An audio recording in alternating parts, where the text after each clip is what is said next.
تفسیر روح المانی میں ہے کہ حضرت سلیمان علیہ السلام نے ہدہد سے پوچھا کہ تم تو زمین کے اندر سے حالات جانتے ہو کہ یہاں میٹھا پانی ہے اور شکاری شکار کے لیے دام ڈالتا ہے، جال بچھاتا ہے اور آپ اس میں آ جاتے ہیں۔ تو ہدہد نے جواب دیا کہ اذا جاء القدر عمی البصر، جب تقدیر آ جاتی ہے تو تدبیر ختم ہو جاتی ہے، آنکھیں اندھی ہو جاتی ہے، نہیں تدبیر جو بندہ و مخلوق کرتی ہے وہ ختم ہو جاتی ہے۔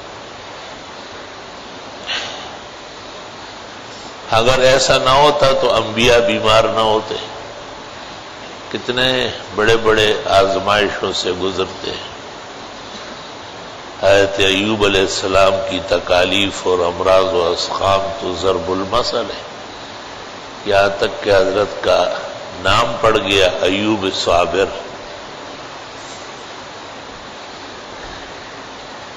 جناب رسول اللہ صلی اللہ علیہ وسلم نے کم دعائیں اور تدابیر فرمائی ہے۔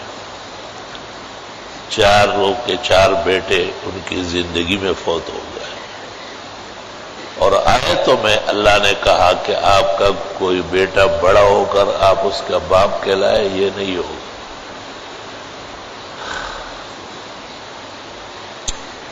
مجال ہے کہ نبی خدا کے نظام میں کوئی بات کہے، اور آپ کے بعد جو صحابہ میں اختلافات ہو گئے، عمر شہید ہو، عثمان شہید ہو، اور علی شہید ہو، حسن شہید ہو، حسین شہید ہو، اور عبداللہ ابن زبیر شہید ہو، مجال ہے کہ نبی اور رسول مقادیر الہی میں دخل لیں۔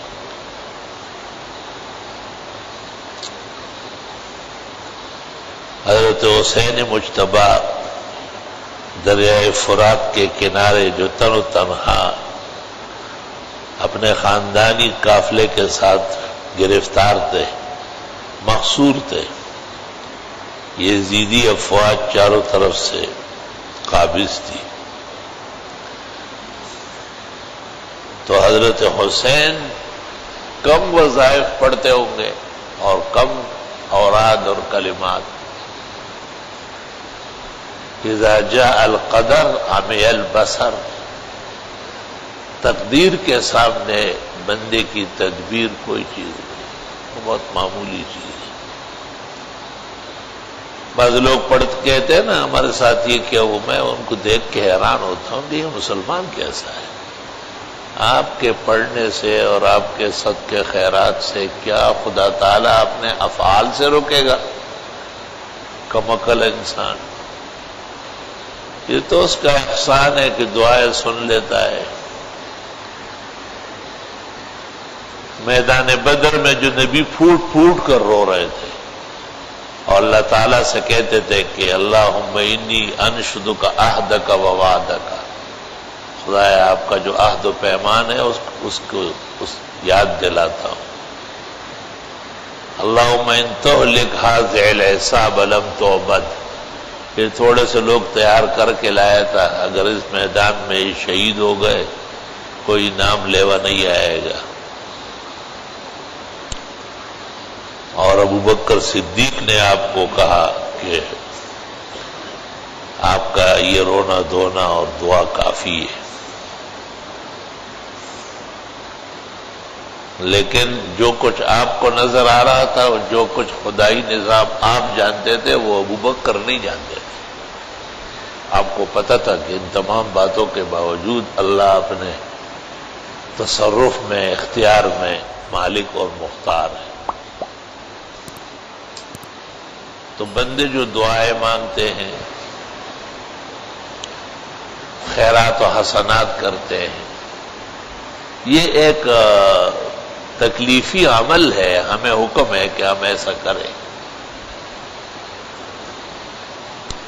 اس کے ساتھ کوئی عہد و پیمان نہیں ہے. اللہ تعالیٰ کسی چیز کا پابند نہیں ہے، وہ جو چاہے کر لے.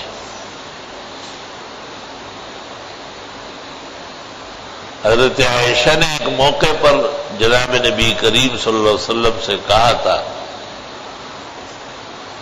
آپ نے کہا عائشہ ہم پیغمبر لوگ اللہ تعالیٰ سے اس طرح باتیں نہیں کرتے، ہم بہت زیادہ ڈرتے ہیں. جو جتنا جانتا ہو اتنا ڈرتا ہو. بڑا بیٹا باپ سے بہت خوفزدہ ہوتا ہے، چھوٹا اتنا نہیں جانتا، وہ داڑھی کو بھی ہاتھ لگاتا ہے، مختلف باتیں بھی کرتا ہے، کھیلتا بھی ہے.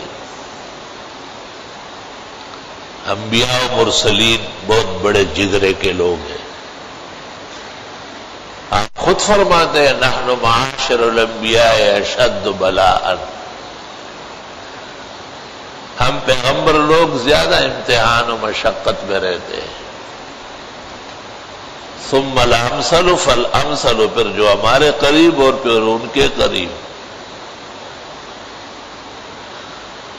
لا الہ الا اللہ وحدہ لا شریک لہ. وہ لوگ ایسے مثال دیتے ہیں نا، بعض مثالیں بھی بڑی پختہ ہوتی ہیں کہ 2-3 آدمی کہیں اجنبی آئے تو 2-3 آدمیوں نے کہا بھئی تو میرا مہمان آج رات کو، دوسرے کو کہا تو میرا مہمان، تیسرے کو کہا آپ یہی رہے خدا کے مہمان ہوں. وہ بڑا خوش ہوا کہ میں خدا کا مہمان ہوں، جنت سے نعمتیں آئے گی. اور صبح وہ دونوں آئے اور اس کی خیریت پوچھی کہ کیا کیا کھایا. کہا جیسے تم لوگ گئے سخت بخار شروع ہوا اور آنکھیں نہیں کھلی، اور اب بھی دیکھو تو بڑی مشکل سے وضو وغیرہ کیا ہے. خدا تعالیٰ کے مہمان. اللہ اکبر. خواجہ گاہ نظام الملت والدین حضرت اقدس نظام الدین اولیاء رحمت اللہ علیہ، وہ فرماتے تھے جب طالب علمی کے زمانے میں میں سبق پڑھتا تھا اور سبق پورا کر کے گھر آتا تھا دوپہر کو، تو والدہ دور سے کہتی تھی بابا نظام الدین امروز من مہمان خدا ہے. قدیم دہلی اردو میں بھی بابا چھوٹے کو کہتے ہیں. تو والدہ کہتی تھی کہ آج ہم خدا کے مہمان ہیں، انہیں کچھ بھی نہیں ہے کھانے کو. خواجہ صاحب کہتے ہیں کہ ایک دن میں نے دعا مانگی اور اس کے بعد برکتوں کی اور نعمتوں کی بارش ہوئی، اور فرمایا اس قدر شرمندہ رہتا تھا، صبح و شام سر جھکا کے رکھتا تھا، خواہ میں نے کیا غلطی کی، یہ کیا ہو گیا. اور پھر دعائیں کرنے لگا کہ یا اللہ ایک دن والدہ سے پھر سن لو. کافی وقت کے بعد ایک دن پھر والدہ نے کہا کہ بابا نظام الدین امروز من مہمان خدا ہے. وہ مانگنے پر شرمندہ تھے کہ یہ امتحان و آزمائش ٹھیک تھی، بس یہ میں نے غلطی کی.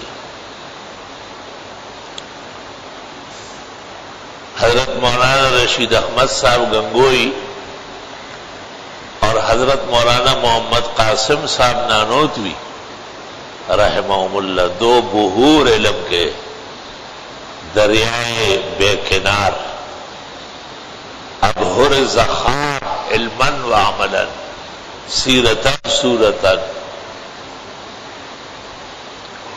جب دہلی میں پڑھتے تھے مولانا مملوک علی وغیرہ سے، شیخ عبد الغنی مجددی سے، تو کہتے ہیں وہاں ایک اولیاء اللہ رہتا تھا جو غوث اور قطب تھا دلی کا، لیکن بہت ہی خستہ حال اور بہت پریشان تھا کہ لوگ پہچانے نہیں. ان کی نظریں ان پر پڑی تھی.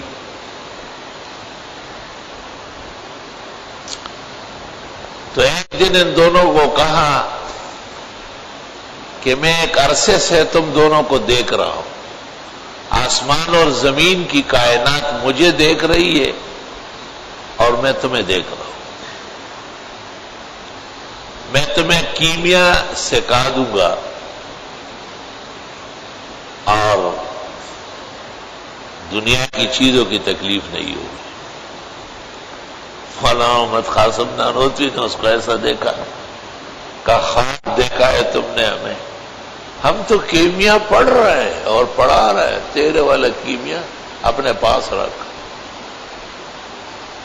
گنگوئی کہتے ہیں میں اس دن سے سمجھ گیا کہ مولانا محمد قاسم صاحب کا مقام بہت اونچا ہے.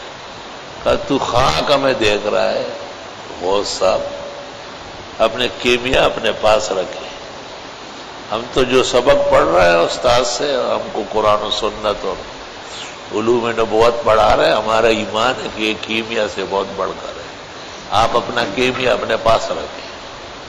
کیمیا اس کو کہتے ہیں کہ پتھر کو ہاتھ لگائے سونا بنے، مٹی کے ڈھیلے کو یوں کرے وہ سونا بنے. تو حضرت نے کہا خبردار، ہمیں کوئی ضرورت نہیں، اپنا کام کر، آئندہ ہمیں نہ دیکھ. الحمدللہ گئے گزرے زمانے میں بھی کاملین موجود ہے. یہ ہمارے مدرسوں میں جو طلباء پڑھتے ہیں، جوان خوب آباد و شاد، اور وہی ادارے میں جو گلا سڑا اور سوکھا روکا، کبھی تیار کبھی غیر تیار، کبھی پورا کبھی ادھورا، اسی کے ساتھ بیٹھے رہتے ہیں. مجال ہے یہ پورے محلات اور یہ پورے سیٹان زمانہ جو آباد ہے گلشن میں، ان میں سے کوئی ایک شخص بھی 40 سال میں اس بات کی گواہی نہیں دے سکتا ہے کہ کوئی طالب ان کے گھر مانگنے گیا. مجال نہیں.